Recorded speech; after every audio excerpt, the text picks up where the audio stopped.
नमस्कार, आपका स्वागत है मेरे YouTube चैनल स्मार्ट स्टडीज़ में। आज हम लेके आए हैं कक्षा 8 के गणित और इसके अंतर्गत हम देखेंगे कि किस तरह से हम परिमेय संख्या अपराधों को किस तरह से सॉल्व करते हैं। तो चलिए आगे बढ़ते हैं। आज के टॉपिक परिमेय संख्या अपराधक पहली प्रश्नावली के शेष प्रश्न के साथ। बच्चों, आप जैसे कि देख सकते हैं प्रश्नावली 1.1 के कुछ क्वेश्चन हमने पहले वीडियो में किए हुए हैं, क्वेश्चन 4 तक। अब हम प्रश्न संख्या 5 पर यहाँ पर आपको बताते हैं कि किस तरह से हमने पांचवें प्रश्न को हल करना है। ये प्रश्न है कि निम्नलिखित प्रत्येक में गुणन के अंतर्गत उपयोग किए गए गुण धर्म का नाम लिखिए। प्रश्न देखिए, हमारे पास ये प्रश्न आपके स्क्रीन पर आप देख सकते हैं, आपकी पाठ्य पुस्तिका में भी ये प्रश्न है। ये 3 प्रश्न हमें पहले 3 पार्ट हमारे पास हैं और इन 3 पार्ट में हमें बताना है कि गुणन के अंतर्गत उपयोग किए गए गुण धर्म का नाम लिखना है। ये आपके लिए एक नई चीज है। कक्षा 7 में भी ये आपने सुने होंगे पर बहुत कम सुनने को मिलता है। आज हम आपको बताएंगे कि ये गुण धर्म कौन से हैं। तो चलिए शुरुआत करते हैं आज के इस प्रश्नावली के क्वेश्चन नंबर 5 के उत्तर के साथ। देखिए बेटा, गुण धर्म का मतलब होता है कि जैसे आप पहले क्वेश्चन में देख सकते हैं, आपको दिया गया है ऋण 4/5 गुणा गया 1 बराबर 1 गुणा गया ऋण 4/5। देखिए यहां पर दो चीजें हैं। एक तो गुणा में एक की गुणा जब भी किसी संख्या के साथ होती है तो वह संख्या उत्तर में वही आती है और इसे कहते हैं गुणात्मक तत्समक। एक की गुणा जब भी किसी संख्या के साथ होती है तो वह वही संख्या उत्तर देता है, गुणनफल वही संख्या होती है। इसका मतलब गुणात्मक तत्समक कहते हैं इसको। और दूसरी जो खास चीज है इस प्रश्न के अंतर्गत उसमें है कि पहली संख्या गुणा दूसरी संख्या, ऋण 4/5 गुणा गया 1, जैसे कि आप देख सकते हैं, बराबर दूसरी संख्या गुणा पहली संख्या 1 गुणा ऋण 4/5। अर्थात हमने क्या कर दिया, संख्याओं के क्रम को बदल दिया। तो जब हमें संख्याओं का क्रम बदलता हुआ दिखता है इस गुणन में तो इसे कहते हैं गुणन का क्रम विनिमय नियम। तो जो गुणधर्म है हमारे पास, यहाँ पर दो गुणधर्म है। एक तो है कि एक गुणात्मक तत्समक है, एक जो है गुणात्मक तत्समक है, तथा दूसरा है ये क्रम विनिमय का नियम है। गुणनफल में क्रम विनिमय का नियम अर्थात क्रम बदल गया, स्थान बदल गया। तो इस पार्ट का उत्तर होगा गुणात्मक तत्समक एक है तथा क्रम विनिमय का नियम है।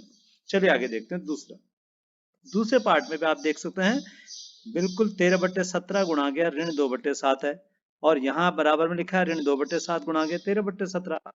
हमने क्या कर दिया, हमने स्थान को क्रम को बदल दिया है। तो यहाँ पर भी हमें क्या मिलेगा, क्रम विनिमय का नियम देखने को मिलेगा, क्योंकि हमने क्रम बदल दिया। जो पहला था a गुणा गया b बराबर b गुणा गया a, अर्थात संख्याओं के क्रम को बदल दिया गया है, गुणनफल वही रहता है। इसे कहते हैं गुणनफल में क्रम विनिमय का नियम। चलिए बढ़ते हैं अगले प्रश्न में, अगले पार्ट पे। अगला पार्ट है ऋण 19/29 गुणा गया 29 बटे ऋण 19 बराबर 1।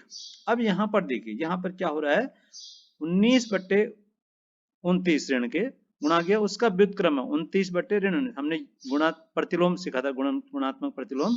तो उसके व्युत्क्रम में क्या है, इसको हमने अर्थात जब किसी संख्या के को उसके गुणात्मक प्रतिलोम को गुणा करते हैं तो क्या होता है, गुणनफल 1 आता है। तो इसका मतलब यह है गुणात्मक प्रतिलोम गुणनफल। इस नियम का नाम क्या है, गुणात्मक प्रतिलोम गुणनफल।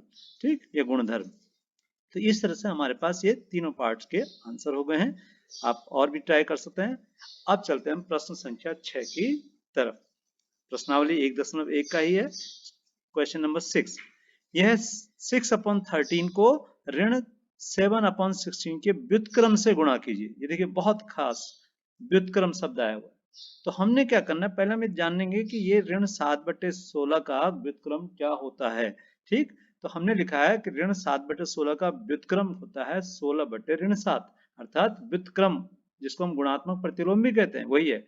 तो ये हो जाएगा ऋण 7/16 का व्युत्क्रम क्या हुआ, हर को अंश और अंश को हर बना देते हैं, उल्टा कर देते हैं, तो 16/7। ठीक, अब हमने क्या करना, गुणा करना है। यहाँ पे लिखा व्युत्क्रम से गुणा कीजिए 6/13 को।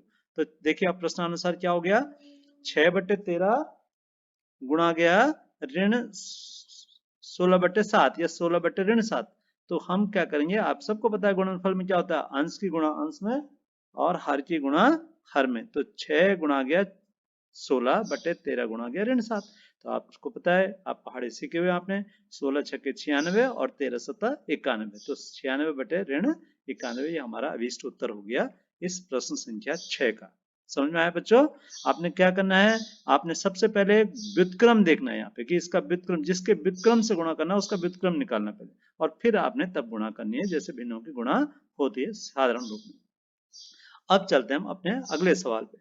अगले सवाल में कहता है कि बताइए कि कौन से गुणधर्म की सहायता से आप 1/3 गुणा गया 6 गुणा गया 4/3 बराबर 1/3 गुणा गया 6 गुणा गया 4/3 के रूप में अभिकलन करते हैं। फिर यहाँ पे गुणधर्म आता है, जैसे हमने अभी क्रम विनिमय का नियम पढ़ा, गुणात्मक तत्सम पढ़ा, गुणात्मक प्रतिलोम पढ़ा। तो इस तरह से कौन सा गुणधर्म ऐसा है गुणन का कि जो हम बताएं कि ऐसा कैसे कर सकते हैं। क्या कर रखा है ये, आप देखें यहाँ पर एक कर रखा है जी, ग्रुपिंग कर रखी है, 6 और 4/3 की एक ग्रुप समूह बना रखा है, उसको गुणा करके 1/3, आपको पहले इन दोनों को गुणा करना है, फिर जितना उत्तर आएगा उसको 1/3 से, और इस साइड देखिए 1/3 और 6 को गुणा करना है, फिर जितना उत्तर आएगा उसको 4/3 से, अर्थात समूह बनाकर।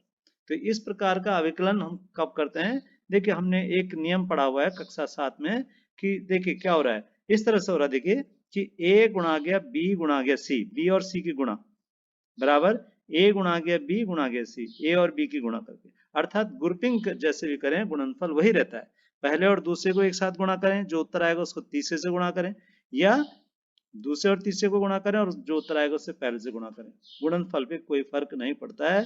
इस गुणन के नियम को हम कहते हैं सहचर्य का नियम। तो अतः यह गुणात्मक सहचर्य क्या है, गुणधर्म है। तो ये नया नाम मिल गया आपको, एक गुणात्मक सहचर्य का गुणधर्म। अब चलते हैं हम इसके प्रश्न संख्या 9 की तरफ। बच्चों ये बहुत इंपॉर्टेंट सवाल है, आपके प्रश्न पत्र में हाफ ईयरली एग्जाम और एनुअल एग्जाम में बहुत बार पूछा जाता है अक्सर कि 3 सही 1/3 का गुणात्मक प्रतिलोम 0.3 है, यह हमें क्या ऐसा है, क्यों अथवा क्यों नहीं। तो अक्सर हमारे बच्चे सीखते हैं जब, तो उनके पास बस answer point two point answer याद कर लेते हैं कि हमें तो ऐसा करा रखा है, ये वाला होता है। अब 3 सही 1/3 का गुणात्मक प्रतिलोम होता क्या है, तो हम किसी भी भिन्न का गुणात्मक प्रतिलोम निकालने के लिए पहले हम क्या करते हैं, उस भिन्न को प्रॉपर फ्रैक्शन अर्थात उचित भिन्न में बदलते हैं।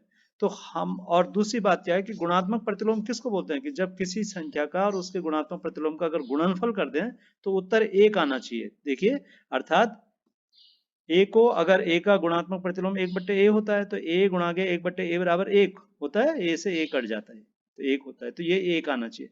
अगर इन दो संख्याओं का क्या गुणनफल 1 आता है तो इसका मतलब कि उत्तर सही है, हाँ ये इसका गुणात्मक प्रतिलोम है। तो चलिए देखते हैं क्या होता है। हमने क्या करना है, इन दोनों को गुणा कर देना है, 0.3 गुणा गया 3 से 1/3। अगर हम इनकी गुणा करते हैं तो पहले हम इनको दोनों को भिन्नों के, उचित भिन्नों के रूप में लिख देंगे। तो 0.3 कितना होता है, 3/10, और ये होता है 3 3 9 और 1 10, 10/3। तो 3/10 गुणा गया 10/3, देखिए 10 से 10 कैंसिल हो जाएगा आंसर हर में, और यहाँ 3 से 3 कैंसिल हो जाएगा, तो बचा क्या 1। कि इस प्रश्न में 0.3 जो है 3 से 1/3 का गुणात्मक प्रतिलोम है, ऐसा सत्य है। ठीक है, ये सही है, ये इसका प्रतिलोम है। यहाँ ये नहीं देखना कि दशमलव वाला है कैसे हो जाएगा, आप उस दशमलव को पहले भिन्न के रूप में देखिए और फिर देखिए कि क्या गुणात्मक प्रतिलोम की जो परिभाषा होती है वो सही है या नहीं। तो आपको वीडियो पसंद आया तो चैनल को लाइक कीजिए, वीडियो को लाइक कीजिए। चैनल जिन बच्चों ने अभी तक सब्सक्राइब नहीं किया वो सब्सक्राइब करें और शेयर करें, साथ ही साथ बेल आइकन जरूर प्रेस करें, क्योंकि आपके लिए आगे बहुत सारी एक्सरसाइज बननी है, आनी है, वीडियो आपके बनते रहेंगे, अपलोड होते रहेंगे। तो आप चैनल पर बने रहिए, सेफ रहिए। Have a nice time, thank you.